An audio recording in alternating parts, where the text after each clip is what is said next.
evening, everyone. Welcome to Fandom Access. Hi. Three hosts, all here at the same time. Yep. It's great to see you guys. Sort of. Great to see your avatars. Yeah. Great to hear. We got a lot on our docket tonight, you guys. Yes. And Jamie, you only have a short time with us. So Yeah. how'd you like to start? Yep. So I was going to say, why don't we do Doctor Who first, and then at least see how far we get. Okay, we can do that.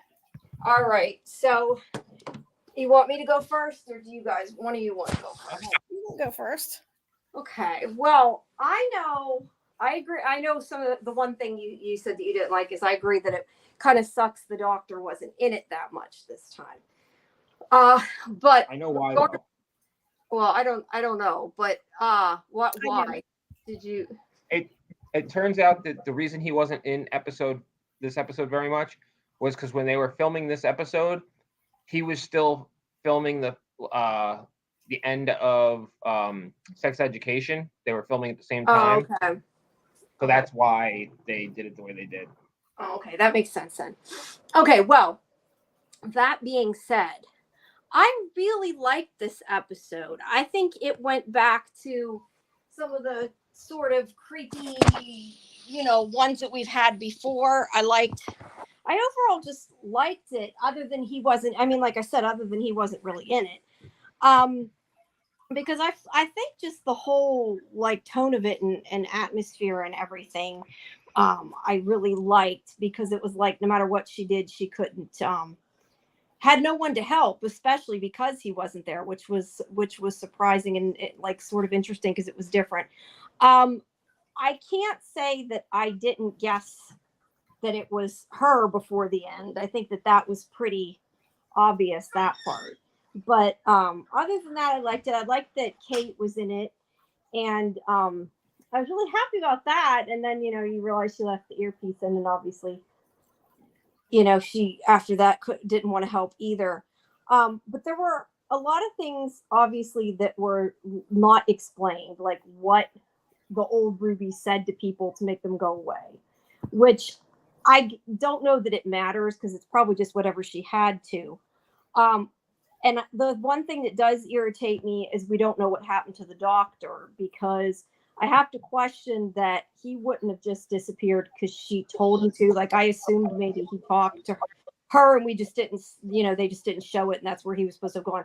But I don't believe that he would have left. So that part, I kind of would have liked to have known more what happened to him. But other than that, I thought it was pretty cool. And I liked how she got rid of that prime minister by going out in the field and getting exactly 73 yards away in order to make him disappear. So I thought that was cool. I don't know. And it was a, folklore thing. It was just different. I liked it a lot, actually. So what did you guys think? AJ? Okay. Now I liked the episode too. Like I initially said, I feel like we still don't know our Doctor well enough to be having him disappear, but I understand why at least now. I did like the episode though. It was definitely entertaining. Like Jamie said, it was pretty obvious that the old lady was her. Now, I assumed that the Doctor disappeared him disappearing had something to do with him stepping on the fairy circle. Right, so, it could, but we never know because they didn't really say one way or another. Well, I mean, that's a problem for me. That was my main problem. That was the only thing I was kind of disappointed they didn't explain. What she said to people, I didn't necessarily need to know, and I know a lot of people complained about that. That part didn't bother me. Knowing what happened to the Doctor did, and I kind of agree with you. It probably had something to do with he disappeared when he stepped in it, but where did he go? It was that part was never. But that's the thing though. From this type of narrative, there's no way they could really show us that unless because the Doctor doesn't know he went anywhere, So that's my hugest problem with this episode is that at the end it's like it never happened, and Yes and no. I feel like while it didn't It's like a split necessarily happen, quality. I feel like it's gonna somehow play important later. If Like it I feel does, like yeah, that's cool. I feel like that might not be the last we've seen of that that prime minister guy. Here's Or- my other question. Two things. One is that if she made everything not happen, it seems, I mean, I guess you could just say it happened in a different way, but he's still telling her the story about the prime minister the second time around, which is a little confusing. Like, it would have made more sense if he changed what he was saying, to show that things changed. But you know, timey-wimey, whatever. But the other thing that wasn't, also didn't make a lot of sense is, how did old Ruby get back to them? Did she time travel? Was she supposed to be dead once she saw herself and she was a ghost? That part was not explained either. I mean, overall, I still liked, like you said, the narrative. I don't know that necessarily it ruined it, me not knowing, but like thinking about it now, it kind of irritates me a bit. Yeah, I don't get hung up on things like that simply because it's Doctor Who, and there's been a lot of stuff through the years they don't explain. It's just kind of like it's Doctor Who, just go with it. So I'm gonna have to Not saying that's necessarily a good thing, but not knowing where the Doctor went didn't bother me at all. I did kind of wonder how the whole thing with Ruby worked, though. Like, they don't show you at the end. They show old Ruby seeing the woman that she's been seeing all these years, and they kind of like merge, it seems like, but they don't explain how it happened. I mean, I guess it's basically just supposed to be because it has something to do with that whole fairy circle and her reading the notes. I feel like, I guess you what hear irritates me is, I feel like, I think kind of what Karen's saying is like, you can't excuse everything just because of it's a timey-wimey. I just feel like some of the things could have been explained really easily by like even a line of dialogue. Like with her, when she saw her, you're right, I think she merged, but like she didn't see her till like she was really old. So that's why I thought maybe it was supposed to be like when she died, she finally saw that it was her. So maybe it was a ghost and that's how she was able to travel. I don't know, but like they should have done something, that even if she went back and went on the hill and the TARDIS opened and let her walk in herself, who knows? I just feel like things like that, they could have found an explanation for, maybe. Okay, so some things I liked about this. I'm really coming around to the Doctor's wardrobe. This is my favorite outfit of his so far, I think, with his little red beanie. I have previously complained that I like my Doctor to have like the uniform that they wear, you know, like they all had their sort of standard uniform. Shooty's never worn the same outfit. Like I think like Boom is the only episode where he wore an outfit for the whole show, right? I'm really coming around to that. I also love Millie Gibson's wardrobe in this entire every outfit. There are not a lot of pictures available on the press site. She looks great in every, like, she's definitely the best dressed companion that we've ever had. I thought I'm not sure why glasses make her older, though. I thought that was funny. Like she's older, then suddenly she gets glasses, and you're supposed to believe she's. Yeah, Jamie. I don't know. When you turn 40, yes, you understand why you suddenly need glasses. Well, I've had glasses since I was like 16. Contacts. Yeah, I know. I'm just saying. I just thought it was funny the way they did that. Like, your eyes are going to start changing in your 40s. Trust me. But I thought Millie Gibson was fantastic. I thought she really carried the episode. I agree with AJ that I don't mind a Dr. Light episode. And there have been some fantastic episodes that had very little or no Doctor in them. I agreed that I thought it was a little early in Shooty's run as the Doctor for him to not be there. I get why it happened at this point. I had heard that story also. But Millie Gibson really carried it. She really showed her chops, and she brought the emotion and the terror and the horror and I mean, it was sad. She like basically has to give up her whole life. She's like isolated and alone her entire life. And I thought she was really great. I really like those scenes where everybody's mean to her in that weirdo hotel that she goes to. That was Yeah, and I like when they were like totally pranking her at first, though, too. Yeah. And also when they're like, we know what they know what the phone is. That was funny too. Yeah, I liked that cast of characters. I liked that, going on in there. I really liked. So I think that it would be nice to have some more information about what the creepo lady says to everyone to make them like abandon Ruby, because she doesn't just like she doesn't like Ruby's mother is like so mean to her and is like, stop calling me. She's like, whatever she says something really bad about Ruby that makes her mother like disgusted and horrified and like stop loving her and not want to ever see her again, which is like insane, right? But when the old lady speaks to the prime minister, he's like terrified when he runs away, right? And he immediately like quits being prime minister. I don't really know why. I found his character a little problematic for me.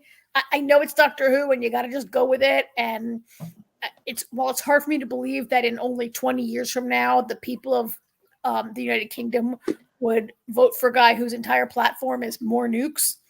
But it's Doctor Who. It could happen. But like his reaction is very different from the reaction of like every person the old lady speaks to. I don't know. I just would like a little more information, because if she is Ruby, like what is Ruby saying to her own mother to make her abandon her, right? Like, I don't know. That part was a little. Oh, I think she probably said whatever she had to. I don't know. I mean, maybe she said, if you don't never see me again, I'm going to die. I mean, I don't know. I agree with you, but I think I kind of feel like in that instance, if they had told what she said, I feel like it wouldn't have been so creepy if we actually heard what she said. The level of abandonment and what Ruby goes through is really like, it's on the level of Martha. Like, remember when Martha has to spend that whole year in like a dystopian future with no doctor, and her family is like, it's the master. It has like taken over, and her remember that whole year that when they're on Martha's the ship. Yeah. When they were on the ship by the black hole. Yes. And it's a really terrible, terrible thing Martha goes through that also ends up getting undone, except Martha can like remember it in this. Yeah. I mean, and this is like her whole life. That's what's awful. Like, she's got nobody for years and years and years. Yeah. This side plot was a little weird. This girl, I forget her name, the girl, Marty, who's the other volunteer. And I felt like it was sort of implied that the prime minister was abusing her. Yeah, sexually abusing her. Right? Yeah. And I was like, holy cow, is Doctor Who like going there and then not like going there and just going there without going there. Well, and then just leaving it hang there, right? Like Ruby knows about it and doesn't do anything about it because, sorry, Marty, I can't do anything because my eventual plan is to destroy this guy. So you're collateral, kind of, right? Like I was surprised Doctor Who like dropped that horrible thing there and then didn't do anything. Yeah, resolve it and left that character to sort of have dealt with that. I mean, I guess eventually when the guy quits, I don't know, that was a weird side plot, right? Yeah. And I guess I just have to agree that like at the end when I mean, it's weird that after Ruby defeats the prime minister, the mystery woman still follows her for the rest of her life, right? And it's only on her deathbed that Ruby realizes she can time. Yeah, it's really sad that too when she says everybody's abandoned her, because it's true, and it's like it's really sad when she says it's very sad. But I'm like the part where she suddenly can go back in time and then like warn them like to not like the whole like that's a big I know it's Doctor Who, it's timey-wimey, but to me, that better be explained, if not in the next episode. Well- like, how do you just wake up one day and be like, oh, God, I wish I'd known for the last 80 years I could time travel. Darn, now I'm about to die. Well, that's why I said I kind of thought maybe she was supposed to be dead, and it was more like she went back and was able to contact herself because it was her. That's kind of how I explained it. And again, that isn't inherent in anything. That was So just like this, my own explanation. Well, this is dead ghost Ruby, you think? I this. kind of think maybe because she didn't know it was her until like she was really, really old in that hospital bed. So that kind of led me to believe that she saw her at the moment of her death. That was Yeah, the way I but took it. here's the thing. This is one of those paradox situations that they kind of gloss over because when they first get there, the old lady's not there. It's not until after the doctor has stepped on the fairy trap or fairy circle and Ruby has read the papers. Are you sure And it's not then- they don't notice her until then? Hold on. The doctor disappears. The woman shows up. Okay. So all that happens. Now, the next time around, they show up. Ruby hears "Don't step." She warns the doctor not to step on it. He stops himself from stepping on it, and then the old lady's gone. But how is the old? You know what I mean? Like, Well, I think that closed the loop. but if that's what I'm saying. He gets stopped, but now she's never done that to stop him. You know what I mean? Like, I'm not gonna like get crazy about it. I'm just saying that's one of those that it kind of just goes with everything else we're saying about things that aren't explained, because how do you explain things that aren't really explainable? Well, there is one thing, and I don't Yeah. know if it's relevant or not, but it could be kind of just to explain the weird things. Excuse me. And it's interesting. Let me see. I have it written in my review here. Kate makes a comment. She says, we see something inexplicable and invent rules to make it work. So if That's you fair. kind of use that as like a talking about the episode, like, I don't know, it kind of makes it interesting because it's like we're making up ways and figuring out ways that it makes sense and doesn't necessarily have to because it's Doctor Who, and that could be implying that. I mean, does it mean that? I don't know, but she did make that comment. So Well, and see, so I'm definitely, there's some disagreement among fans about this season leaning so hard into fantasy, and I feel like I am falling on the side that likes my doctor a little more sci-fi than a little more setting aside look, don't jump on me with all the examples of the times in the years that Doctor Who has leaned into a fairy tale or a folk tale or something, because I know it happens. He's, particularly at Christmas time and in other episodes, but they're leaning hard into fantasy. This thing we're looking at, this fairy circle, is like, it's never explained like how that caused any of this. or what a fairy circle is. Yeah, is it actual fairies? Because we already had goblins. Do we now have fairies? Like, is this whole season, the season's leaning hard into fantasy, and some people out there are less thrilled about it than others. Let me put it that way, right? And I'm sort of on my look. I know Doctor Who's not science. It's but I guess I'll have to wait a few more weeks to see how I feel about this whole more fantastical kind of thing that we're getting. Oh, and of course, we had another Susan Twist sighting. She was Yes, the the hiker. Yeah, We should. Now, did you guys see that the showrunner said in an interview that they just couldn't get enough actors this year, and they just were like, "This will be fun. Do you want to be in every single episode?" And she was like, "Yeah." But a lot of people think that They're full of shit. that it's a false They're lying. rumor that he's created. That's I don't. yeah. buy I wouldn't. I don't necessarily believe that. I believe he said it. I just told you can. it was true. You can't get enough actors. You could throw a rock and hit 10 people that would love to be in a Doctor Who episode. I know. So Right, yeah. say this. Yeah. Anyway, but the thing that was different this time is Ruby recognized her. She's like, "Wait, don't I know you?" And and she's like, "No, I don't think so." But Yeah. but I This think is like it makes me think of like Clara, how like she was in all the, all the universes or whatever, all the Doctor's timelines. Well, So- but that had a reason. Yeah, well, yeah, no, I know, but I said I'm just saying it makes me think of that. I mean, she was not. She was in the one Doctor throughout his time stream. She wasn't in all of the yeah, Doctors. right. I meant that's what I meant. I know what you meant.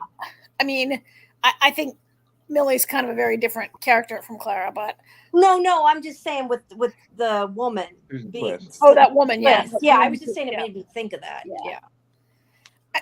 So yeah, I mean, so one thing we didn't mention: this is at least the third time that we saw somebody step on something they shouldn't have. We saw, in Boom, Millie. Is it in Boom that Millie steps out and steps on a butterfly, right? Oh yeah.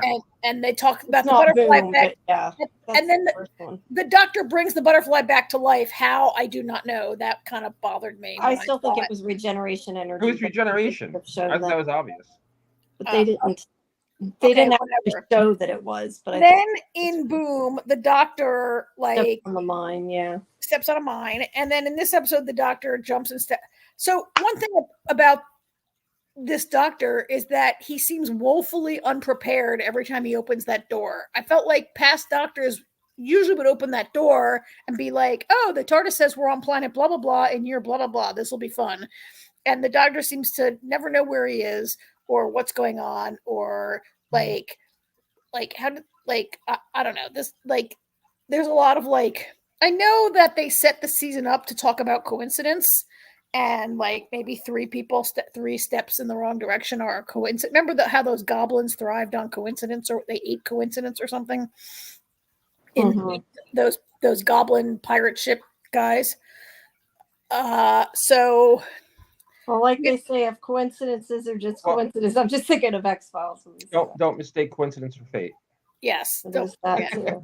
I feel like with what we've seen with Shooty's Doctor so far, I think it might be a character trait and intentional that he's kind of a little more whimsical about where they're going. I mean, the first, Space Babies, he's like, give me a number, Yeah. give me five numbers, give me a random number, So I feel like that might almost be like the intention. Like, I mean, as soon as he gets out of the TARDIS, he's like, oh, we're in Wales, cool, Yeah. So it might be.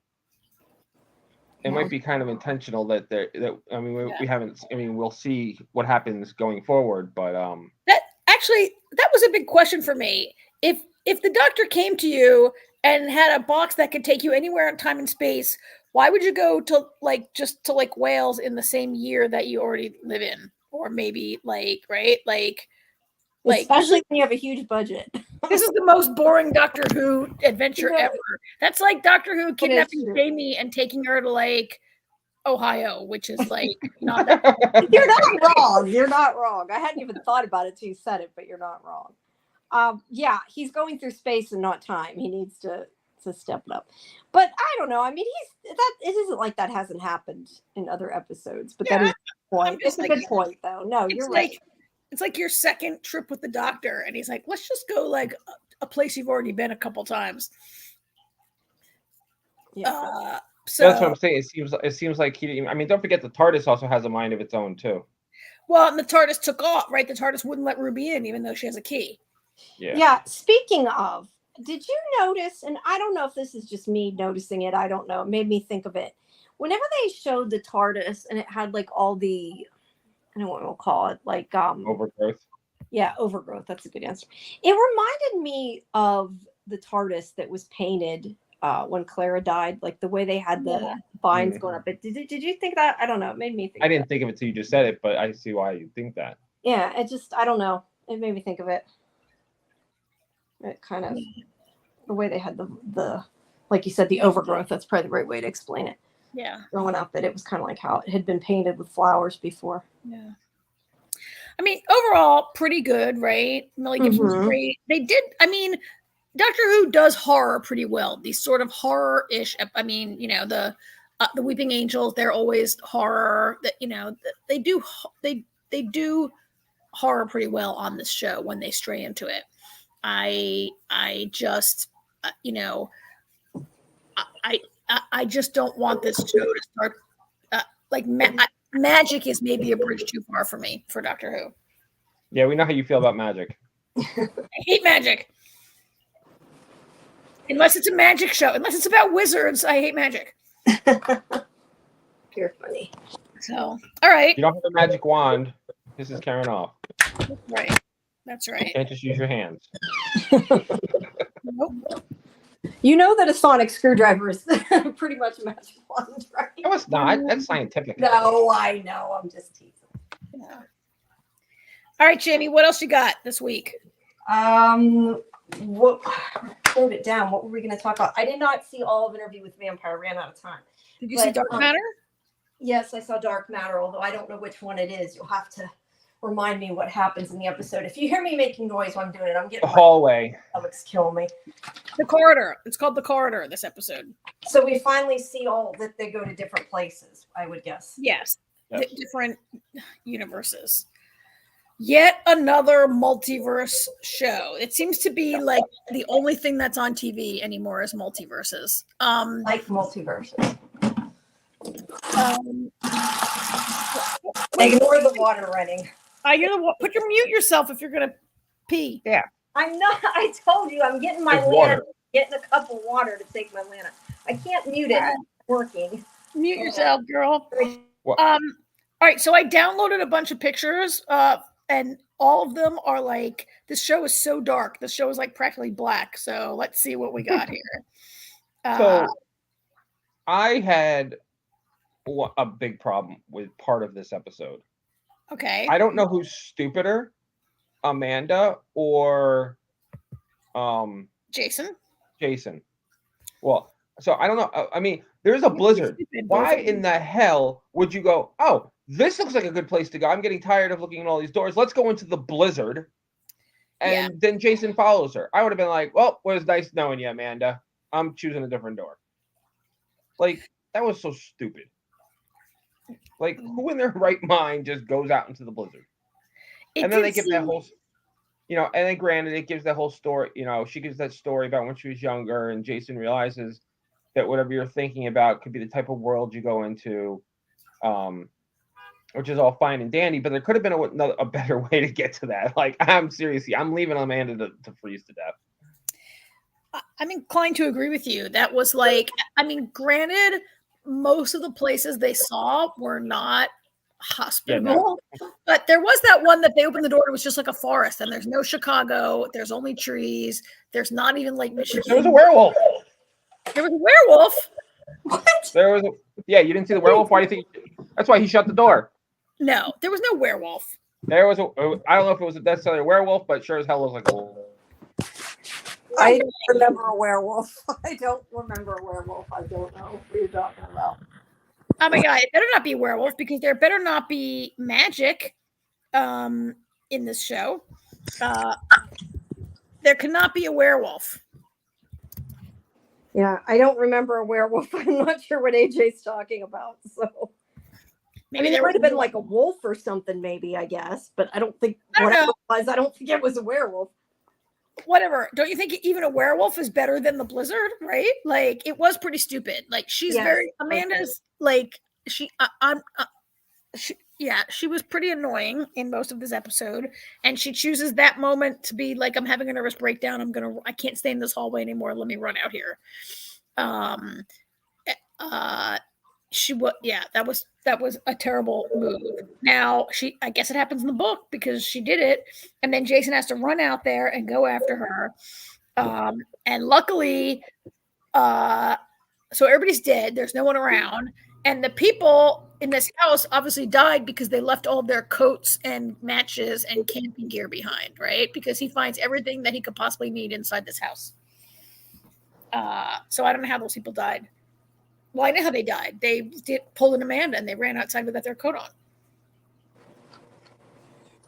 Yeah. So I guess that was like an end of the world thing in that universe or whatever. Yeah. Well, Ark's here. She says she's behind. That's okay. It's okay. Restream this later if you want to hear what we have to say or whatever. Tell us next week. I can't No, see it's funny. It's funny. I noticed last week that she wasn't around. I was like, where the heck is she hiding? What is this a picture of? All these pictures are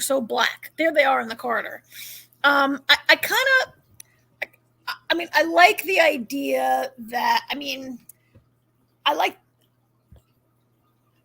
it's kind of interesting that they've worked, you take that, like, Jason had the drug invented because basically your brain can't handle traveling through the multiverse or to another universe.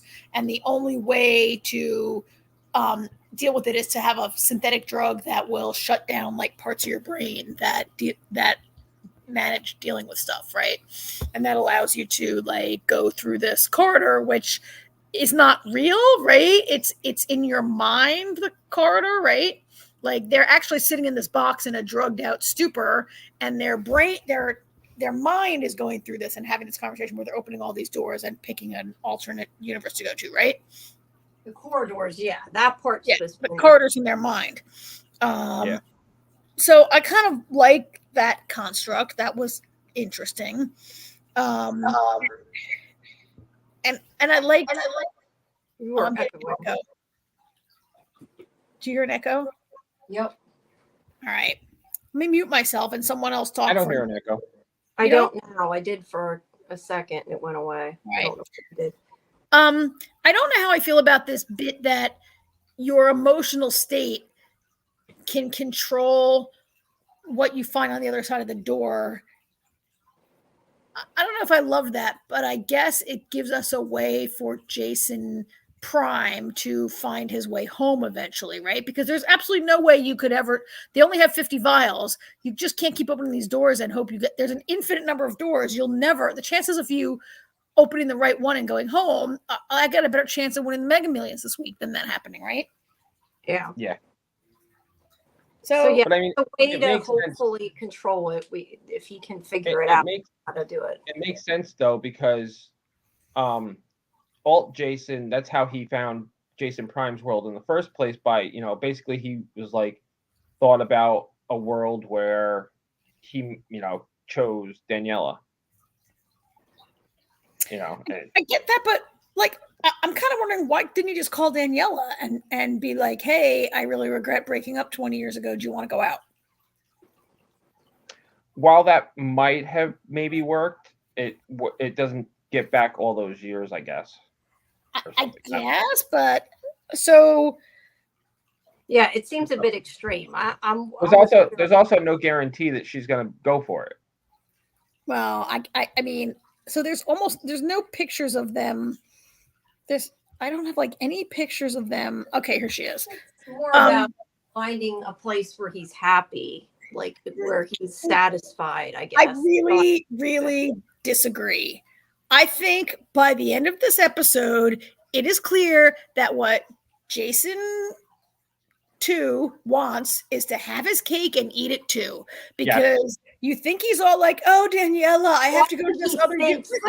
Let me finish. He's all like, oh, I'm going to steal this life to have Daniela. And then he actually goes to Leighton. Where's my picture of Leighton? That's the other Leighton.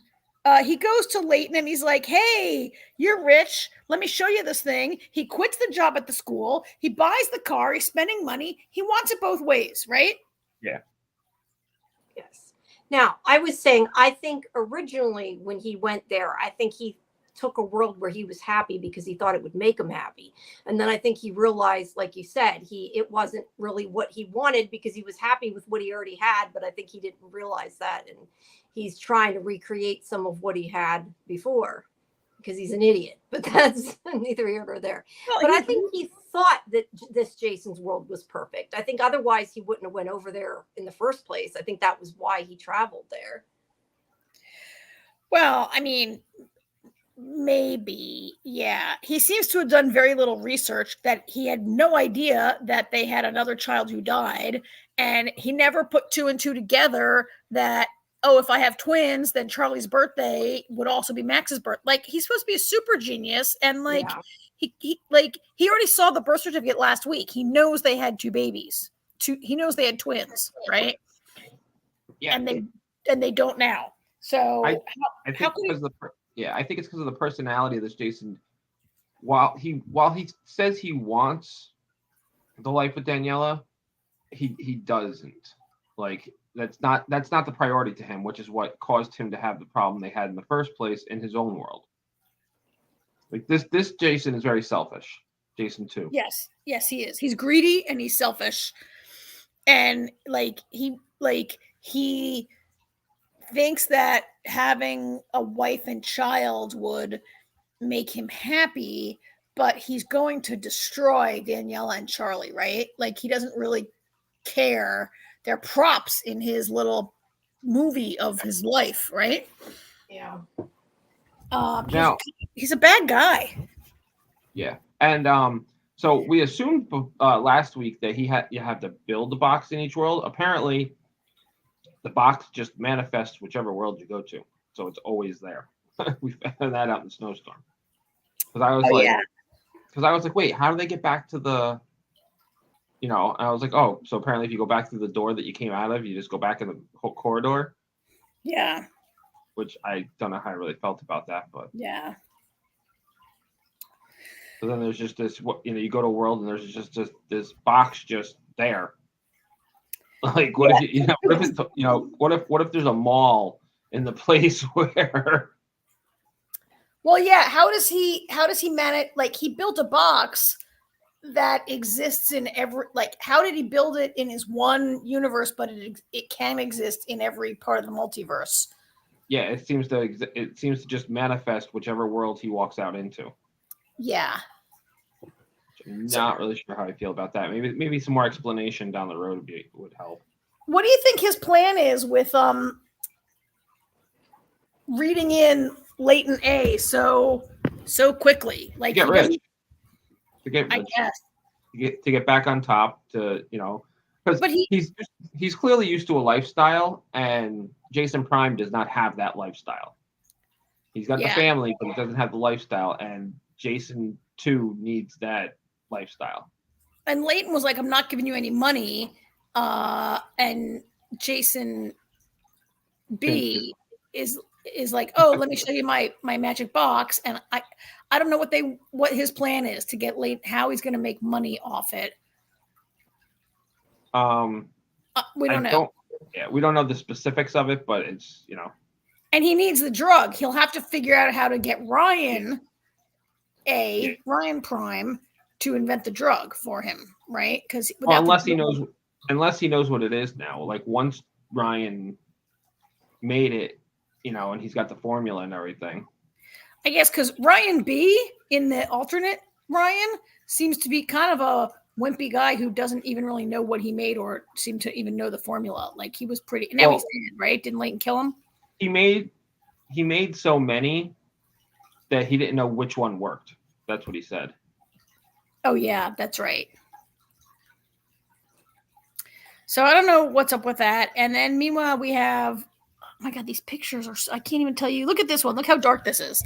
This is Leighton B before when he first goes in, which is that was a very reckless move, like jumping in after them into the box to try to chase Jason Prime and Amanda into the box when he had no clue. He clearly has no clue what he's doing and is not like smart enough to figure it out, because by the end of the episode, he's like all bloody and beaten. He clearly is not having good experiences going through the corridor, and I think he's going to die.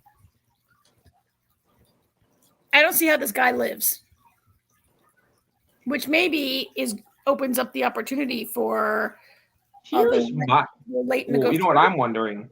I'm wondering if it's possible, even though he went in by himself, for him to run into everybody. Like I mean, I see. It's difficult because we're getting a visual, but it's not real. Like, we're getting the visual of the corridor. So, is it possible to run into somebody else, even though they didn't go in at the same time as you? Because even though it's not a real you know what I mean? like, or is it because you're on a, like, you can't catch somebody going? Leighton's idea of chasing them down in the corridor isn't going to work because they're not really there, per se.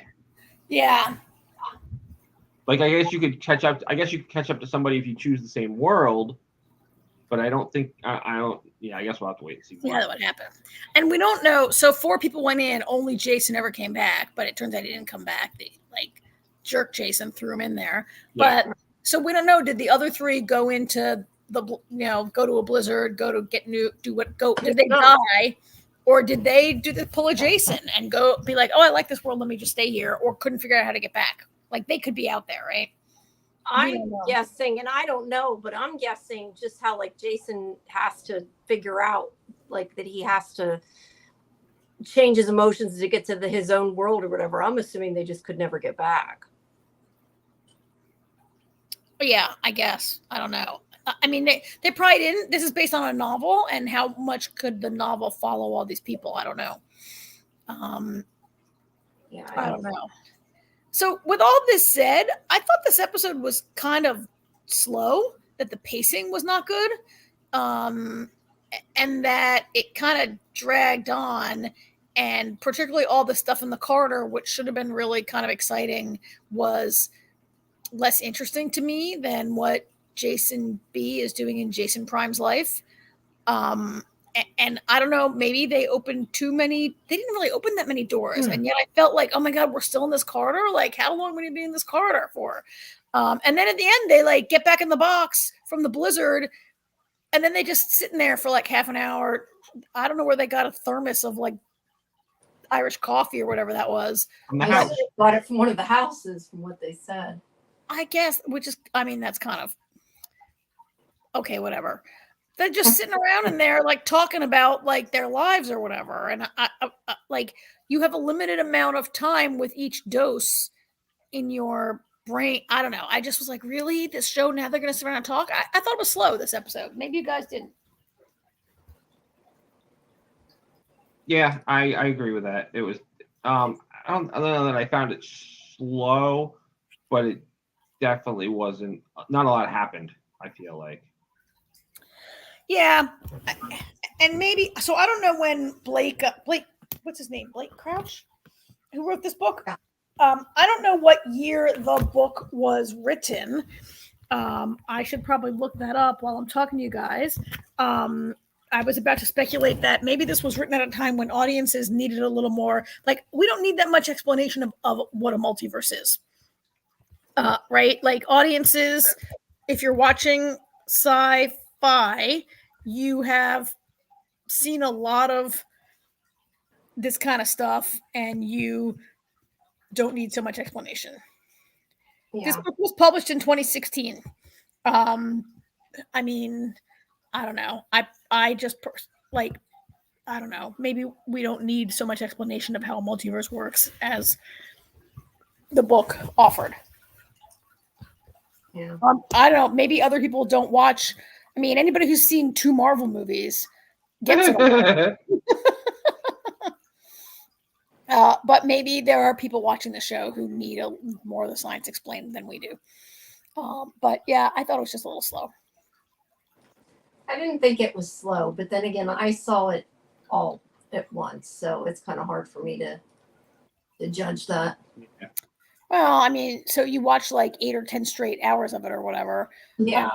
So I wasn't like, I don't know. I wasn't bored at me, right? I would think you would notice pacing that was off, but I don't know. People complain that these Apple shows, the pacing. I mean, the pacing, people complained a lot about Constellation, about the pacing. And yeah, the Constellation was like crazy like that, right? Where some storylines move quickly and then like some B plots were like super slow. And Invasion like started kind of slow. I don't know, like I don't know, maybe it's the nature of these kind of shows that we watch that some plots I don't know, maybe I'm just impatient. I don't know. Which is funny because you come from a world where patience was our thing in the day when we were young. Yeah. Yeah, you had to watch 22 episodes to get to the end. And you had to wait for somebody to get off the phone to get on the computer. I know, right? Yeah, and you had to wait a whole week for the next episode, like we're doing on this. But yeah, Funny. So anyway, we're almost halfway through this now, right? So it should start picking up, and I can start really rooting against Jason B. Big jerk that he is. So, did you guys want to talk about Outer Range a little real quick before Jamie leaves us?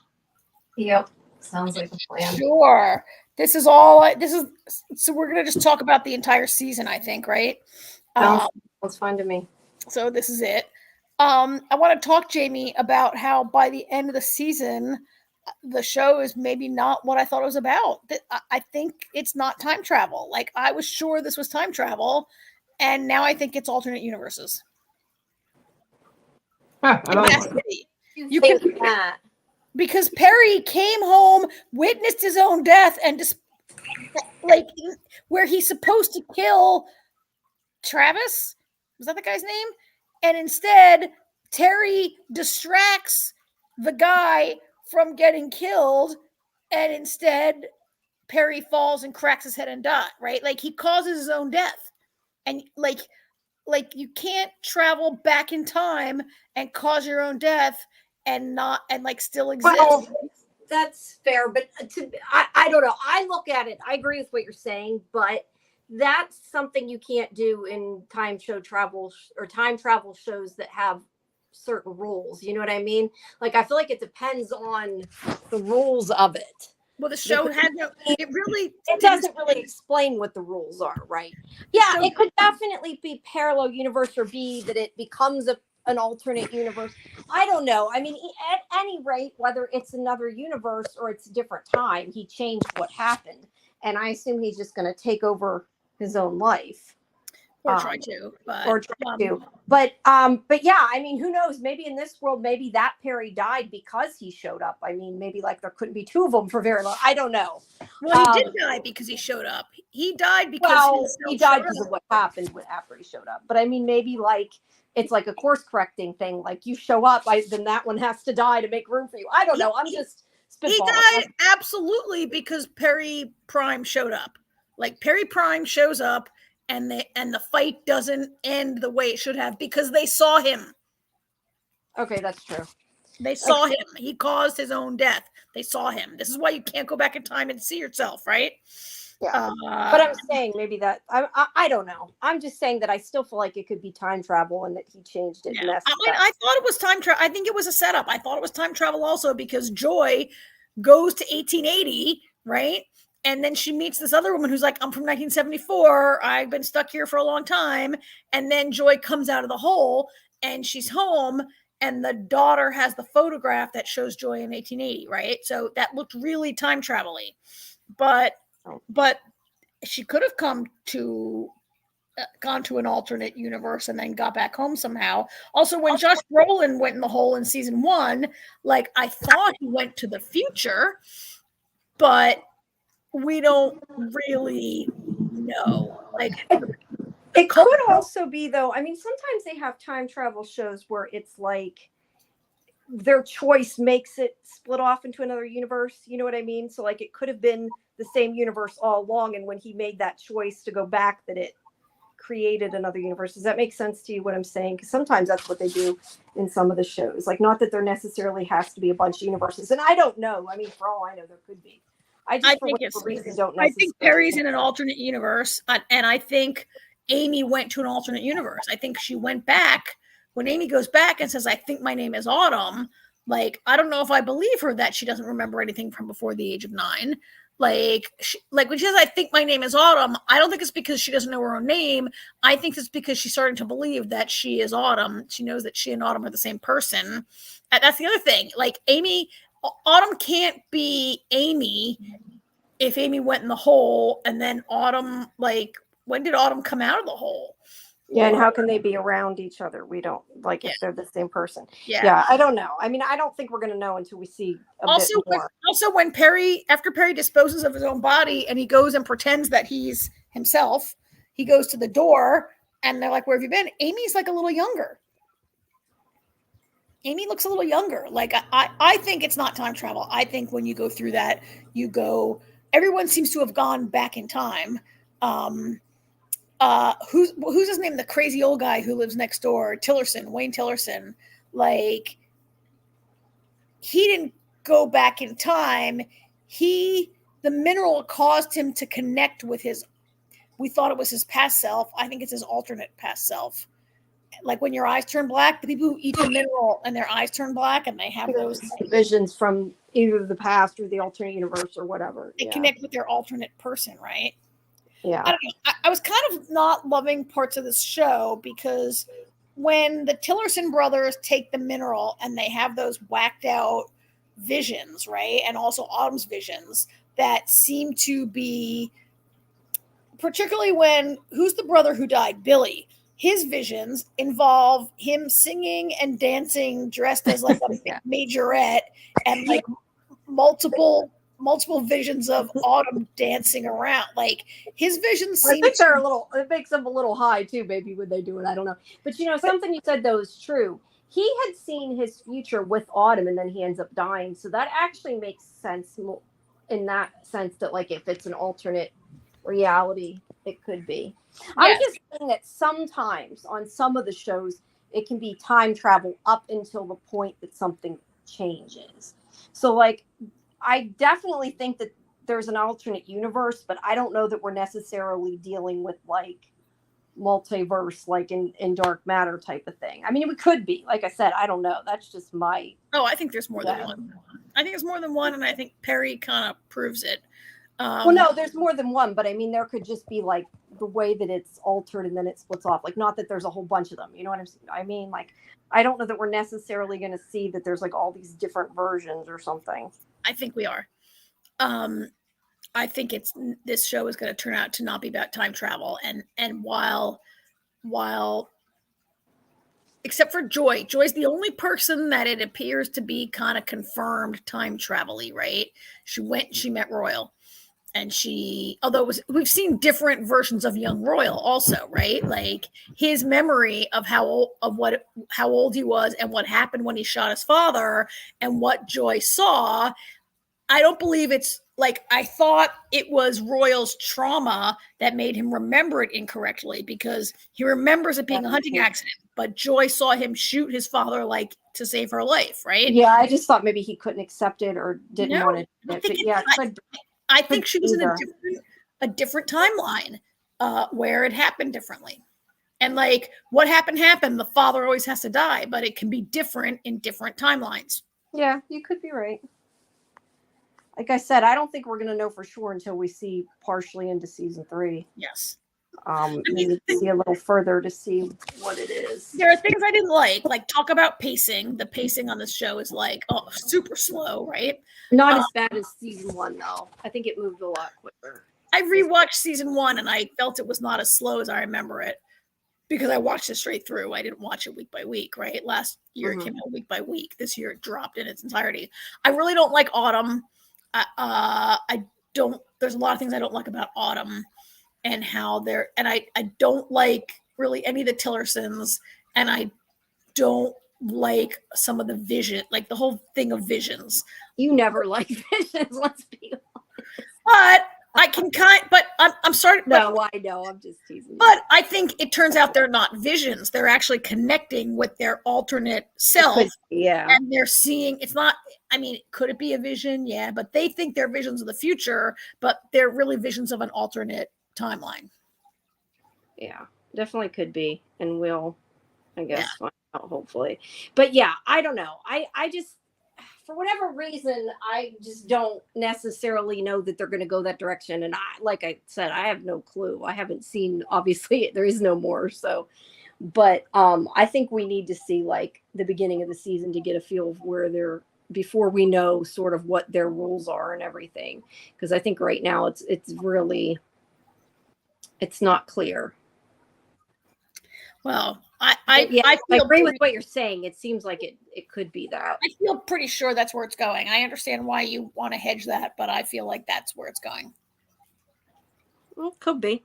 I mean, I don't know. I don't know. Whatever reason, that's not what it just seemed what you took envisioned. from it. Yeah. No, not necessarily what I took from it. Like I see like why you're saying that, and I totally see that too. But I just, for whatever reason, I just don't see this being a show that's about a bunch of different universes.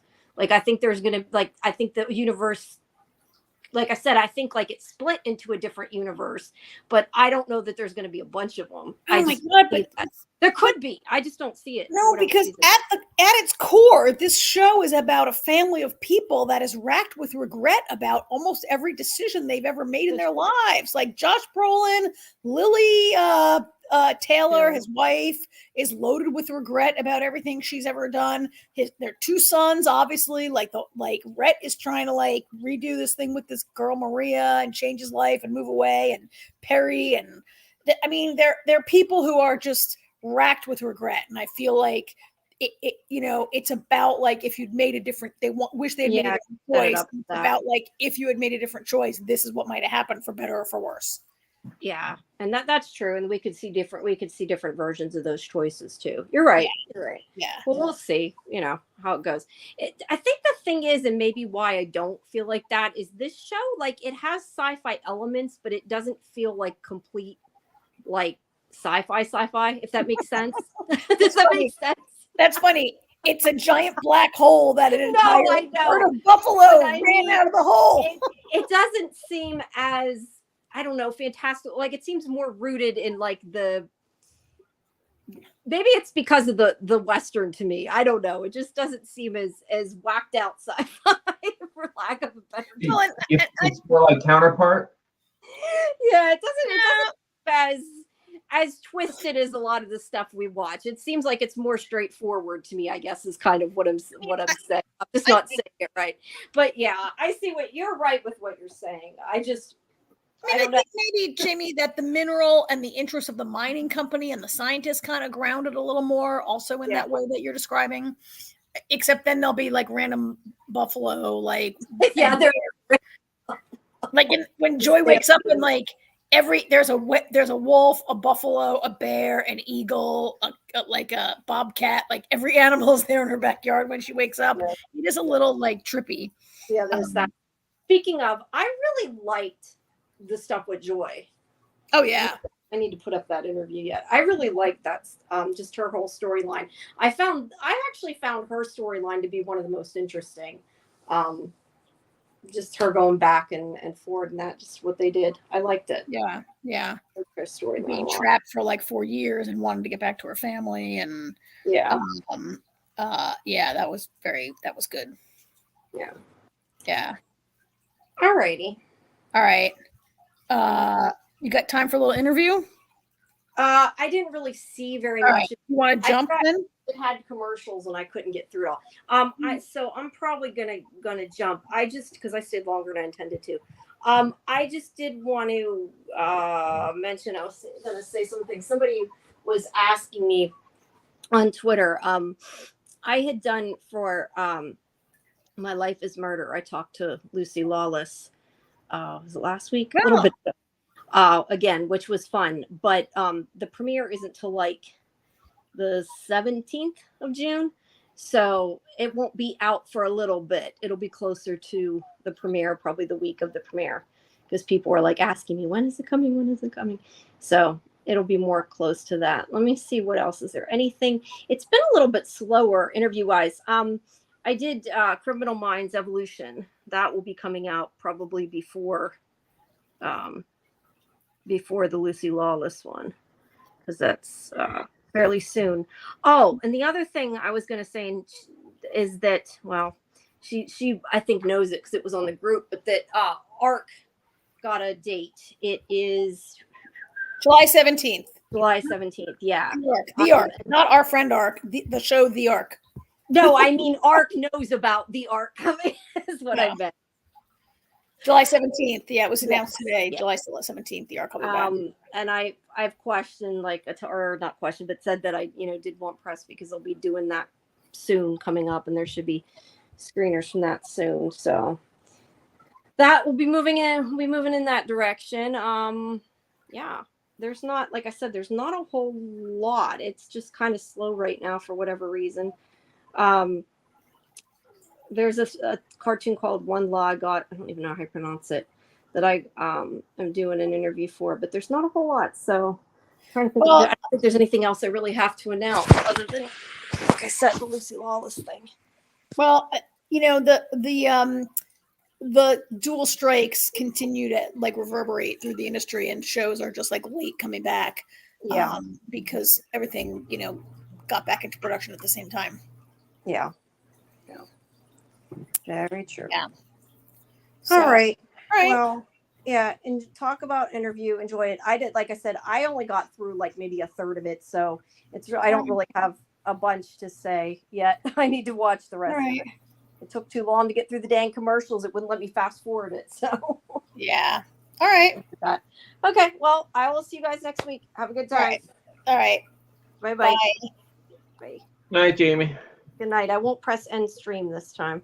Okay. Yeah. I'm probably That's going to just mute you, and I'll be here listening for a while. Okay. All right.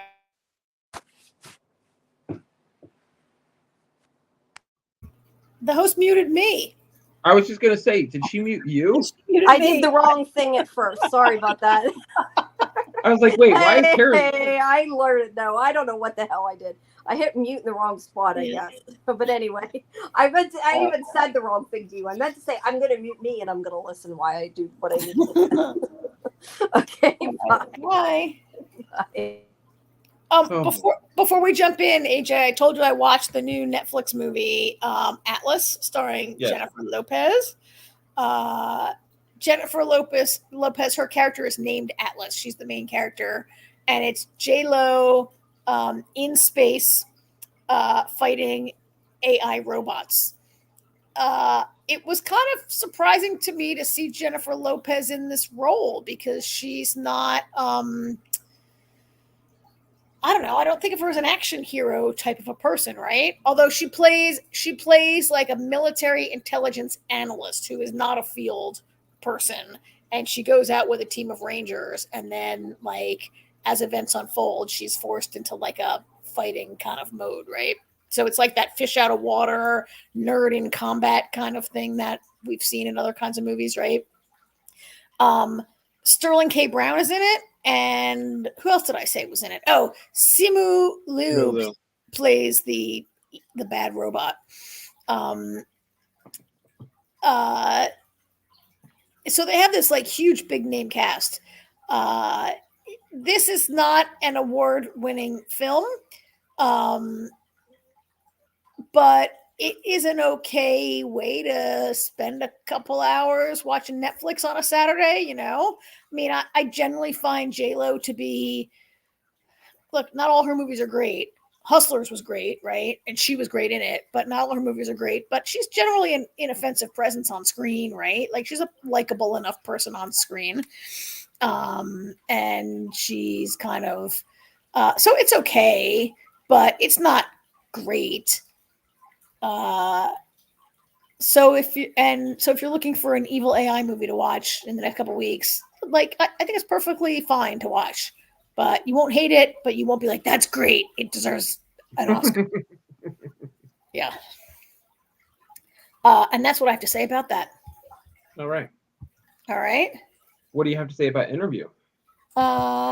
Interview. You know what? I'm having some problems with Interview with the Vampire. I think this season is just not as good as last season.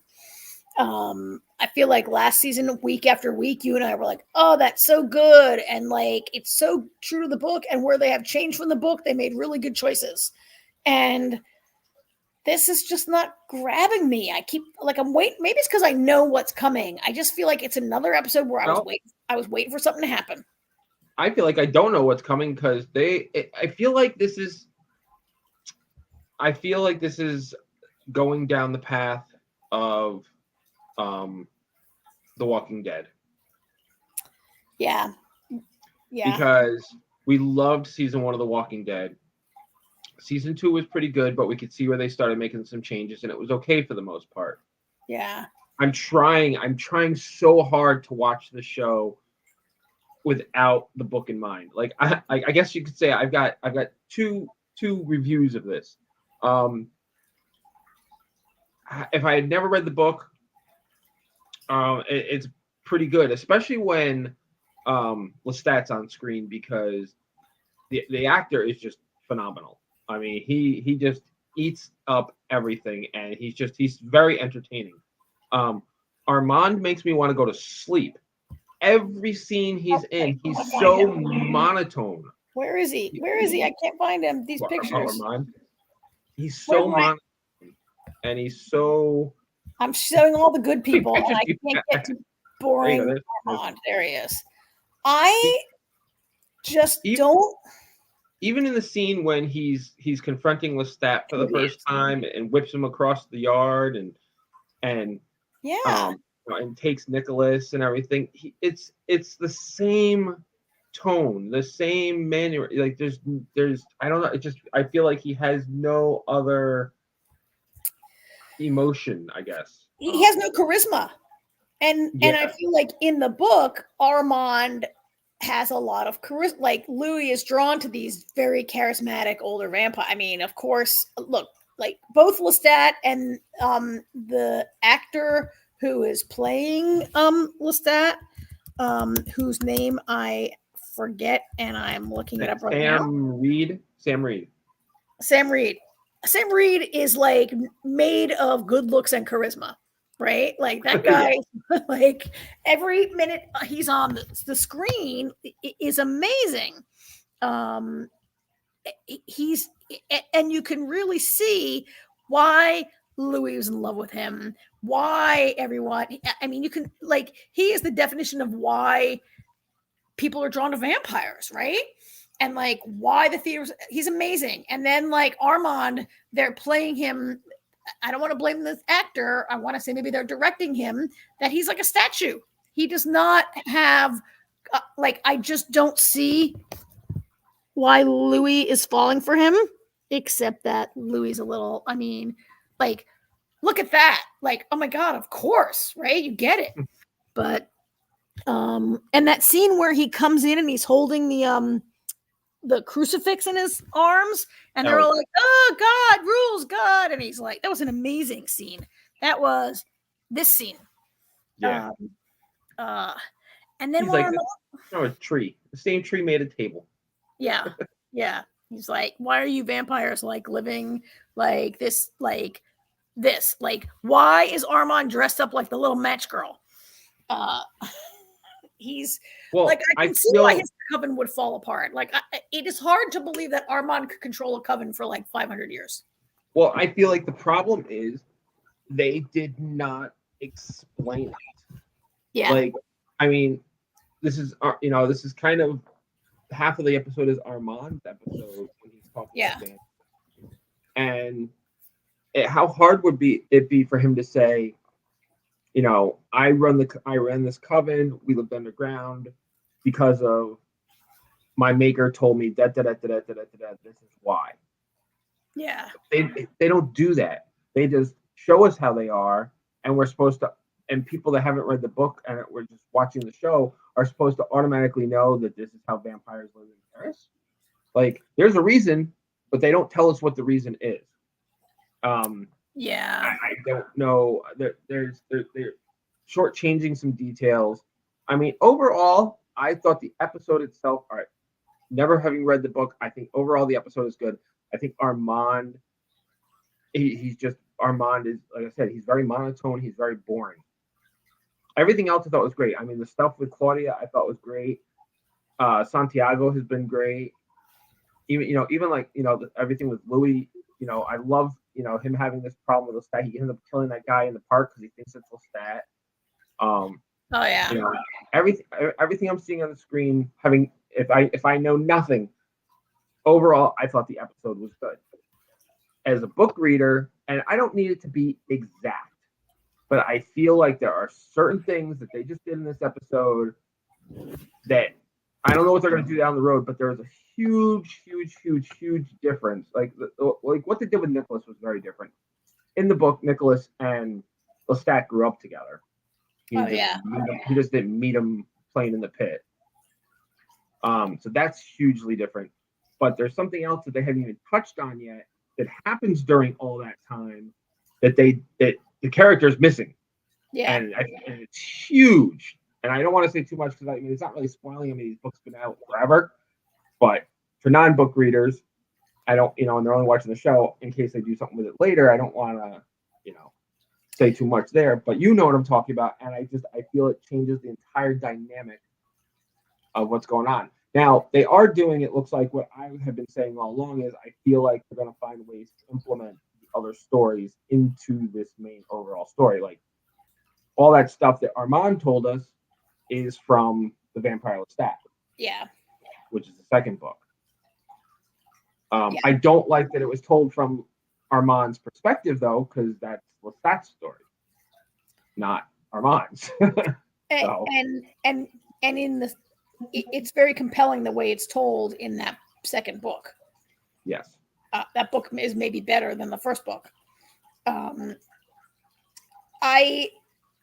so AMC provided no photographs from the interview, the Daniel interview side of the story.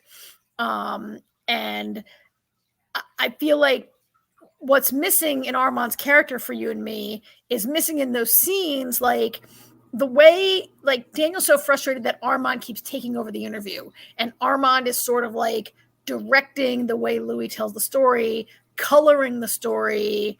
And I think that if we saw more of the attraction, more of Louis, like Louis kind of like one of his flaws is his deference to like his domineering lovers, right? And I feel like that part of the show would resonate better if we had a better Armand, right? Yeah. And again, not necessarily the actor. Like they chose to cast it this way, an actor who's physically unlike the Louis, the Armand of the books, and who I think is temperamentally unlike the Armand of the books in many ways, right? And like his hold, like we don't really see his hold over Louis as much as I think if we did, it would. I don't even see the spark. Like the minute Louis and Lestat were on screen together in season 1, you saw the heat and the attraction between them and the lust and the passion and the love and all that, right? And I just don't see it between Louis and Armand. No, because I feel like the way they're telling it,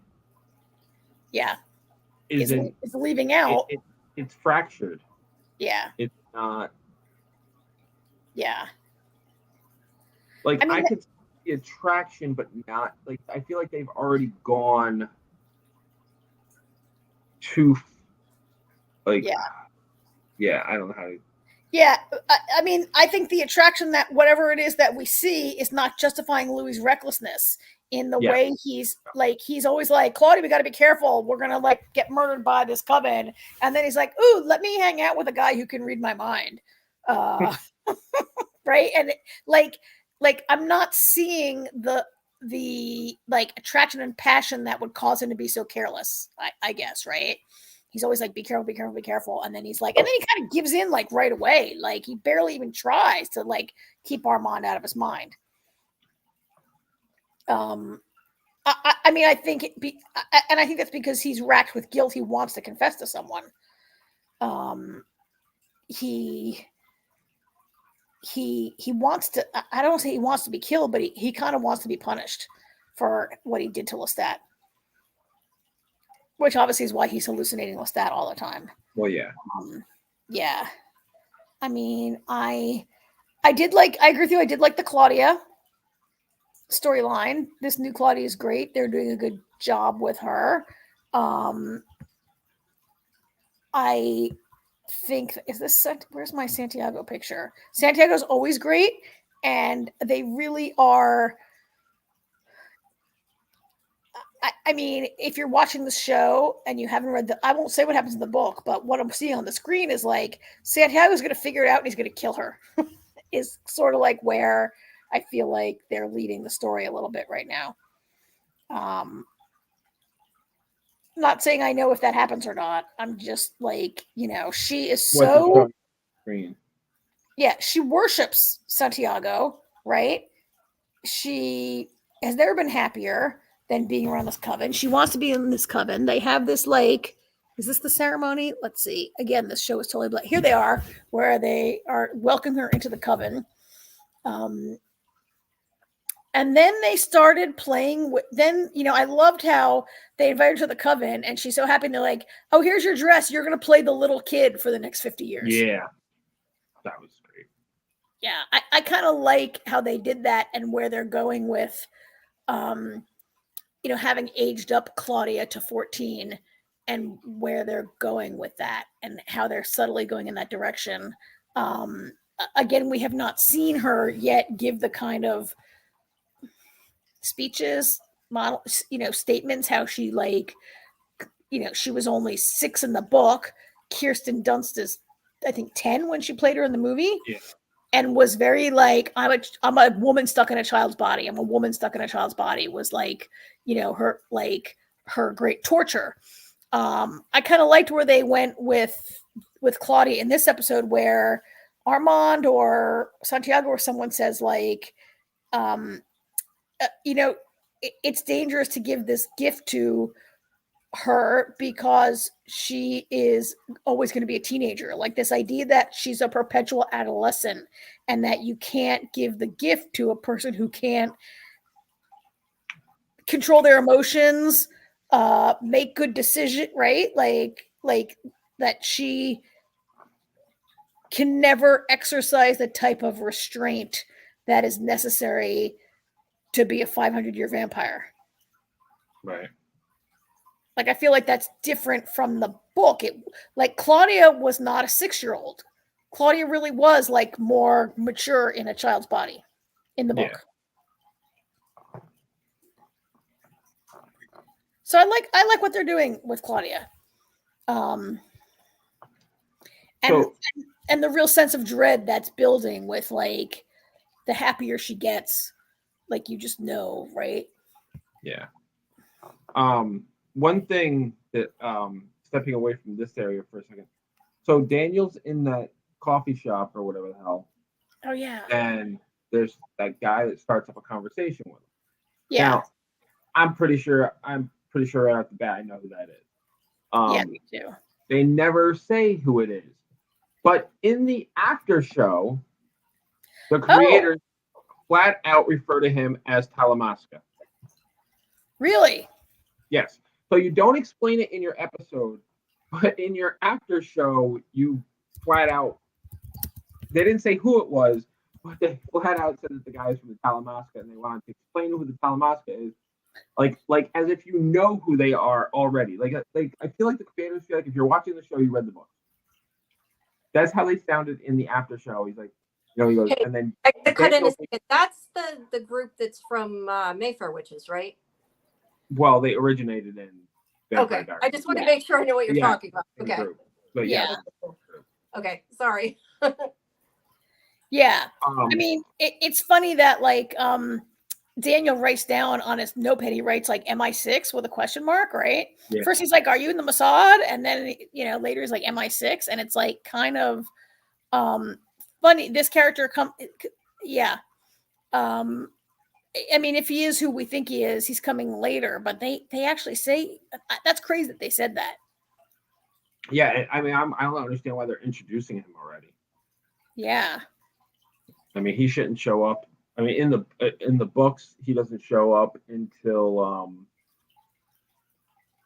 well, I mean, they are implementing some things from Vampire Lestat, so.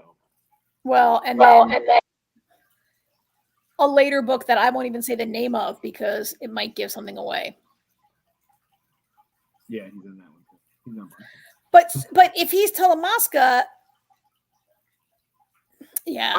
All right, so we'll see if he is who he is. They don't tell you in the episode who he is, but they refer to him as Talamasca in the after show.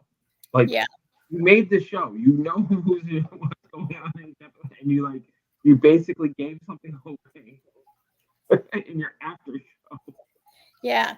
So apparently, I just looked this up, and if you were looking closely at the screen when Daniel gets all of those files that guy puts on his computer, the folder is called Biblioteca Talamasca. Oh, I didn't. And so in Mayfair Witches, the boyfriend, whose name I forget, that guy, Telemuska guy. Yeah. He works at Telemuska, yeah. Yeah, I don't even talking about Mayfair, which is Yeah. I don't think we're watching that anymore. So that's huge, and that's wow, I didn't even like see that. Maybe they're like zooming through.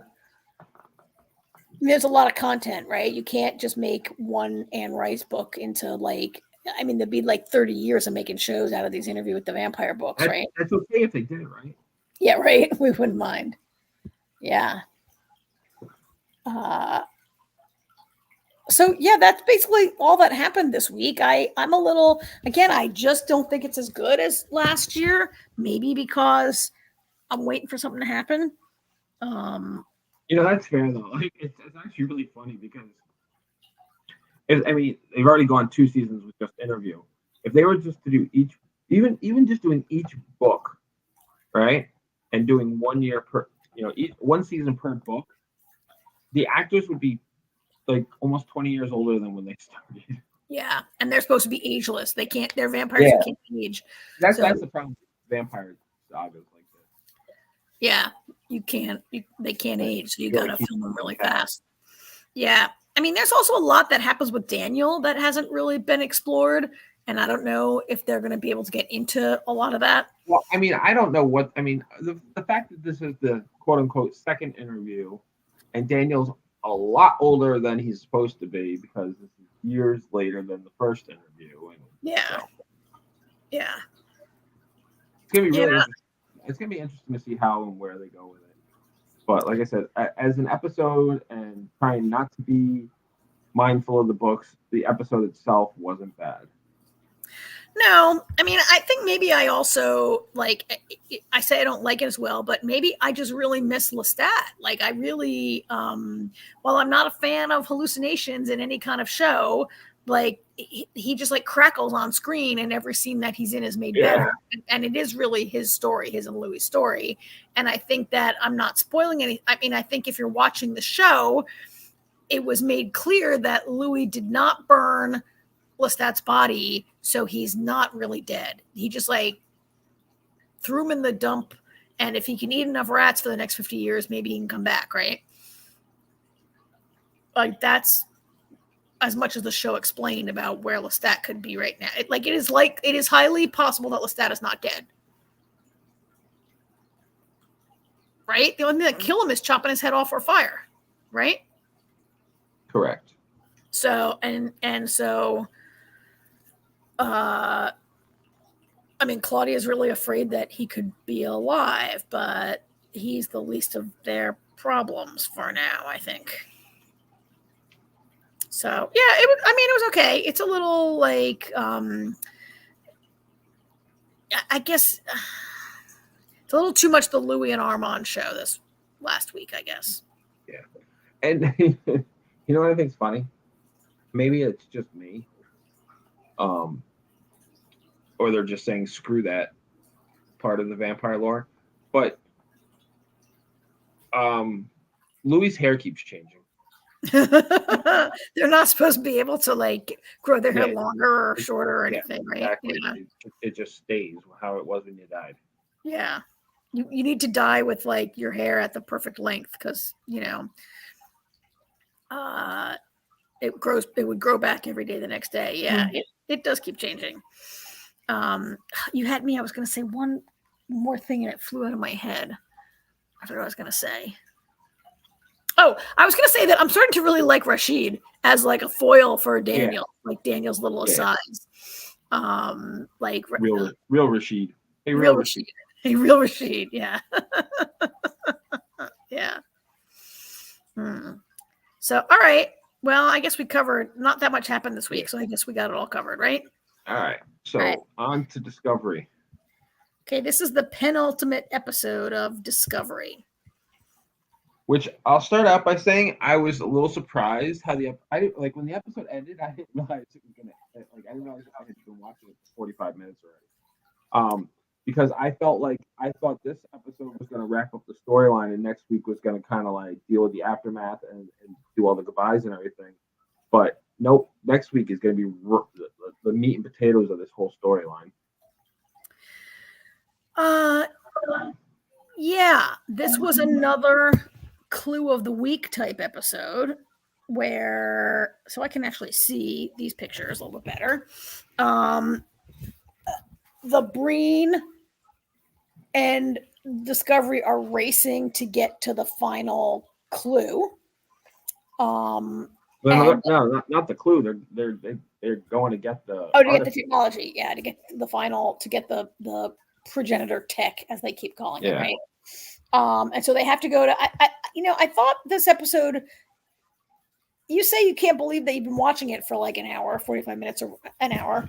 I think it's because it really moved and like a lot of stuff happened. I really enjoyed the beginning where the twin black holes are going to like suck them in, and Tilly's like does the math. Yeah, that was she's cool. like, no, this will work. I really liked when they were in crisis and everybody keeps saying, when they keep saying, science later, problem now.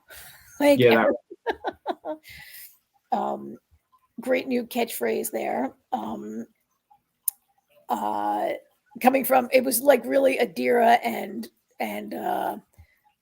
the captain. I guess it's Rayner who at first was like, science later, problem now. Rayner, I'm liking him better. He was pretty good in this episode. Everybody was good. And then it becomes this big like adventure where they have to go undercover on the, oh my God, that's the same picture that I put up twice. They have to go undercover on the Breen ship. So everybody gets in a Breen suit with a Breen translator on their helmet. Not everybody. Book and Michael, and then Adira and that other guy whose name I forget, beam over to execute this mission to try to steal the tech. I was a little... So by the end of the episode, you don't find out what is the secret clue that Michael learned. Oh, no, yes, we did. She tells it in the beginning. What is it? I don't remember. It was a phrase. It was like a clue. It's a riddle. It's a riddle. Yeah.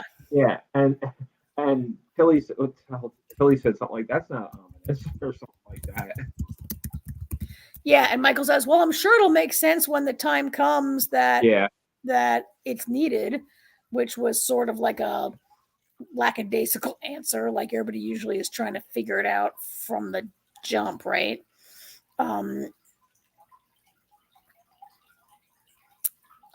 I don't know. I kind of liked all the Breen stuff. I don't really buy that all these Breen would be letting Maul be like their leader just because she's the widow of the true scion or whatever. That's a little, but whatever. They need a way to keep she's claiming that it'll bring him back, so like that's kind of. I mean, to be fair, that last prior, how they call them prior progenitors, the progenitors. No, the prion. Is that what they call them? The head. Oh yeah, Primarch. The Primarch, thank you. The last Primarch was a big jerk, and he was going to get them all killed. So yeah. And since she took him out, Yeah. Here's the clue. The clue is build the shape of the one between the many. Build the shape of the one between the many.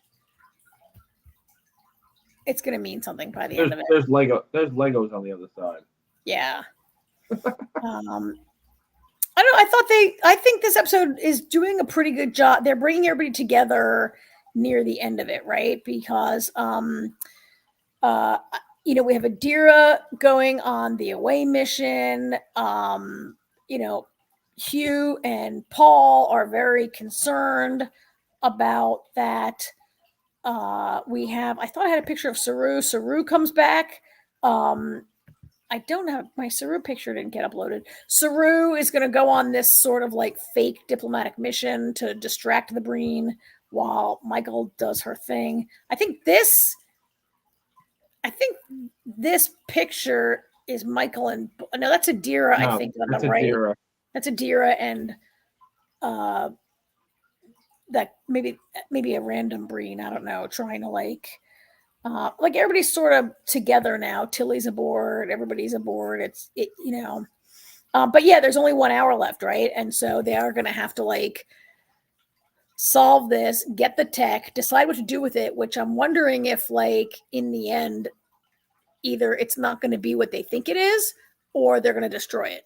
Because I just don't see how it ends with this incredible power to create life actually falling into the hands of anyone. And either it was some sort of, not a wild goose chase, but maybe the progenitors have set it up that there is some type of lesson to be learned at the end of it. Or maybe Michael's going to be like, oh, smash it and be like, sorry, Starfleet. I dropped it and broke, like when Harry Potter drops the prophecy by mistake, but on purpose. I just don't really see this ending with that kind of question laying out there. Like now they've got the progenitors tech. What? That's insane, right? I don't know. It's not going to be what they think it is. Yeah, it's going to be something different than this all powerful thing. But yeah, they've got to kind of resolve Maul and Book. Like, are they going to become like friends as the last? They're the last two Quaishon in the universe. They're going to have to, I wonder, is there going to be a little setup for Tilly going back to Starfleet Academy, which is the next series in the franchise that's coming out, I don't know, next year maybe, right? There's a ton to set up with this. Yeah. And I think Michael and Book have that little heart-to-heart where it turns out they were both being jerks. Their reconciliation is on the horizon. Yeah. Yeah, they'll be together by the end. So I would say that this doesn't feel like when we watched the last season of Picard, it just really, the entire season felt like a goodbye to this legacy cast, right? Like so much of it felt like really just like emotional and setting up like character arcs that have been in motion for decades, right? And like it just really felt like a farewell tour. This does not at all. I mean, it's a fun kind of racing across the universe adventure to close out on, but it doesn't have that kind of, I mean, granted, these are not characters that we've known since the Next Generation. Right. Well, I also feel like this isn't gonna, it is different because this is the, next week is the last episode, but these characters continue on. Yes. You know what I mean? Their lives, the prime of their lives are still going. We're just not watching it. Yeah, we were watching a show about old people, who'd been. Yeah. But I mean, I really feel like this season has really been Adira in a lot of ways. I mean, we've really seen her growth in this season. I mean, this is her first away mission. She's like, "Oh, I can do this. I got this." And she starts getting all techie, and she's like, "I'll explain." Yeah, they have really like come into their own as a crew member in this season.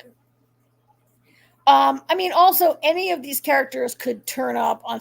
I don't think any cast have been confirmed for Starfleet Academy, but any of these people they could show up. Yeah, could show up. I think a lot of people are assuming that Tilly becomes a star of that show, but that is nothing more than wishful thinking, I think, right now, right? But any of them could show up as a guest star at any time, right? Or as a recurring or as whatever. Because there's no cast attached right now. So yeah, I mean it's just I think isn't Holly Hunter gonna be in it? I don't know. I think maybe. Yeah. I think Holly Hunter has been cast, and that maybe is it. She'll probably be like the dean or the president of Starfleet, right? Like the head president. Anyway, I'm interested to see what they do next week, right? Yeah, I think how they close it out. Yeah, I think it's gonna be fun. Yeah. So, all right. Well, I think that's all we got this week, right? That is it. All right. Next week we are back with all of these shows: Doctor Who, Discovery, Interview, and Dark Matter. All have new episodes next week. I was going to say, is there anything else? I don't think there is, though, necessarily. Nothing new, anyway. No, nothing new. I'll tell you what. One more thing to say about one thing I know I've noticed about Discovery that has been a problem for me. It's a glaring hole. What? Is not seeing Detmer and Owo. Oh yeah, yeah. Every I miss week I'm them. like, where are they? Why are they not on the bridge? Yeah, Promote them to lieutenant, they disappear. I know, right? So you get promoted and you're never seen again. Yeah, I don't know. Like, I would hope they would be back, right? Yeah, I just At don't. least for the final. Yeah, I don't know. But yeah, there's nothing new, or at least nothing new that we are going to watch that's coming out before next week's show. So we just have the same four shows we're covering. The next new thing is The Acolyte is coming on June 4th on Disney. Yes. I don't think that's But that'll be the day after our show. So we'll be covering that. That's going to be on Wednesdays, right? So we'll be covering that a whole week behind. Yeah. Yeah. All righty. All right. Great. Okay, well, thanks everybody who listened. If you missed the beginning, you can always, restream it or after we disconnect, and we'll be back next week. Yeah. We have like pretty much everybody who's watching us right now is on X, formerly known as Twitter. So thanks everybody for watching from there. Yes, and some of them watch after the fact, I think, elsewhere like YouTube and that. Yeah. So, So, we appreciate it. All right. All right. All right. Talk to you next time. Thank you, everybody. Bye. Okay. Good night. Good night. Good night.